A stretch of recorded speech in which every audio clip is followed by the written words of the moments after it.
Hey friends, Mark Holmes here, and as always, thank you guys for watching, commenting, subscribing, and being part of the Joe Boo Sports Report. Without you guys, this literally does not work.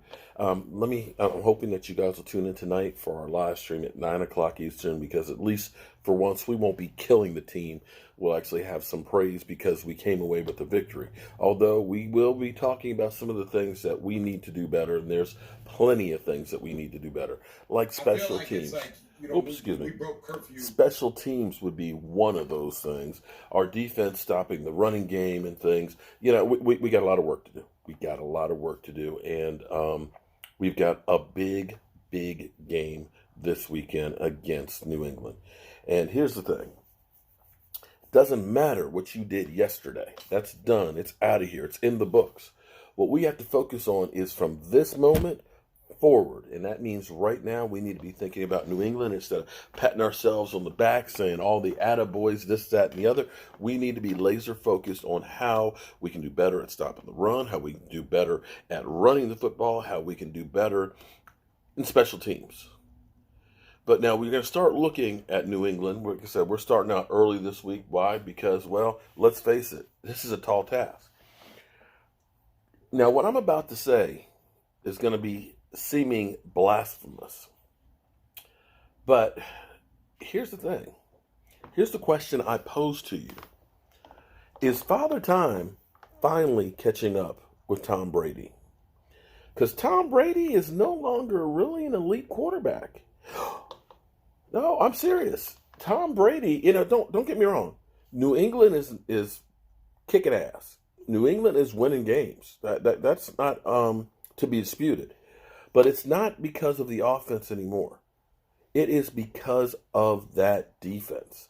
That defense of theirs and a soft schedule. Let's be honest now. Let's be honest. We've had the Eagles, we've had Buffalo, and we have Baltimore as the three games that they have with teams that are 500 or better. Okay? They scored 17 points against the Eagles. They got blown the heck out by Baltimore. And they won 16-10, where their defense had to score against Buffalo to win that game. So clearly, this is not, just living and dying with Tom Brady's arm. But this is the thing about New England that you have to respect. New England finds ways to win, that they constantly evolve. It's not just a one thing, this is our philosophy and this is what we're going to do. They are able to adapt. And if you don't believe me, well, look at this clip from Nick Wright. And Nick Wright ain't always right, but these are just statistics. So check this out. Game for him. He got fouled. Pistons stayed in and hit the 2 free throws. You can to help win a championship. Sometimes all-time greats, even when they're cooked, can channel all-time great moments for moments in the postseason. But over the course of a game in the regular season, Tom Brady is a below-average NFL quarterback right now.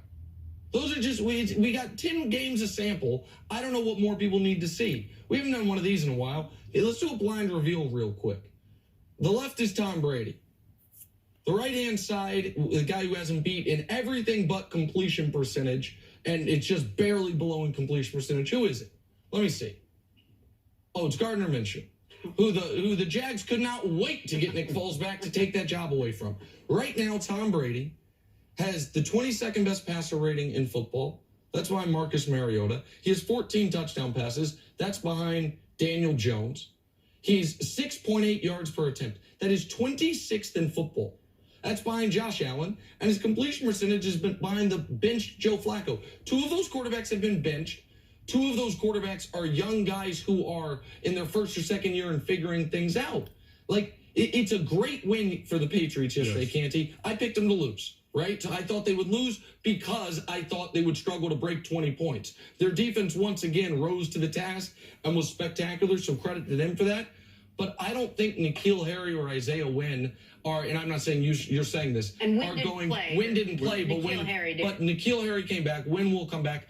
I don't think those guys are going to turn around what has been the worst year we've seen from Tom Brady. It's now approaching ever, certainly in the last 15 years. Well, here's the problem. Are you surprised by those? Because, see, here's the thing that's amazing to me, that regardless of what Dak Prescott does, doesn't matter. Doesn't matter the fact that we've got more yards passing in the NFL. Doesn't matter. Doesn't matter that he's second in touchdown pass. Doesn't matter. It doesn't matter that the offense is churning away and the defense sucks right now at stopping the run. That special teams aren't doing the job. That the kicker is missing plays. The only thing that I hear people talk about changing is Dak Prescott. I've heard people actually say, oh man, the Cowboys, the reason why I even signed him is they're planning on signing Colin Kaepernick. You know, they didn't even send anybody to look at Kaepernick, by the way, okay? We even heard people say, hey, you know, the reason why they haven't signed Dak Prescott is because we're going to get Tom Brady and win Super Bowls. Well, I hate to tell you, if you're thinking that Tom Brady replacing Dak is going to win a Super Bowls with everything that's in place right now, you're sadly mistaken. It's not. You know how that would work? I tell you how that only scenario would work would be is Bill Belichick would be signing Dak Prescott and letting Tom Brady go. Because I'm sure Bill Belichick at this point looks down and says, I don't know how much time I have with Tom Brady. And Tom Brady, if you saw his interview, he wasn't exactly that happy about his performance. How bad has he been? I want you to check this out. Now, for Tom Brady, these are pedestrian numbers. Currently, he's on pace for about 4,000 yards, which is good. That's great. Dak Prescott's never had 4,000 yards yet. We think he'll be way past that 4,000 yards. But that's pedestrian numbers for Tom Brady. And he's on pace for only 20 touchdown passes. Tom Brady with 8 interceptions. Tom Brady, 20 TDs and 8 interceptions. And a 63 completion percentage. Not exactly great. Now, don't get me wrong. Tom Brady is the greatest quarterback that's ever lived. But Father Time is undefeated. And when you start looking at the trends right now, over the course of the last 7 games, the recent history of Tom Brady, it's not been real good. 7 TDs. And by the way, 3 of those were in the Redskin game. 3 of those touchdowns of those 7 were against the Redskins. So if you take the other 6 games, it means he only had 4 touchdown passes and 5 interceptions.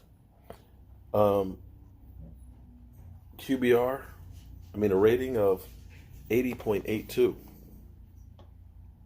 Not exactly, I'm sorry, you may say I'm crazy, but those numbers are average. Now here's the thing. When the Cowboys play New England, basically you can kind of look at New England's offense, which is not scoring a whole lot of points anymore. And our defense is kind of a wash. Our defense isn't really stopping anybody, and they're allowing teams to score points. That's a given. But you look at our offense, which is scoring a lot of points, and New England's defense, which is not allowing a lot of points, you're going to be looking at strength against strength. And that's going to be interesting to tell a whole lot. Unfortunately, Tom Brady is, he'll make the clutch play in the end, but he's not going to go ahead and carry the load like he used to years ago. And again, you can tell me I'm an idiot. You wouldn't be the first one. But I think that you're beginning to witness the beginning of the end of Tom Brady. Just my thoughts, my take on it. All right, I'll see you guys tonight, 9 o'clock Eastern, for our live stream.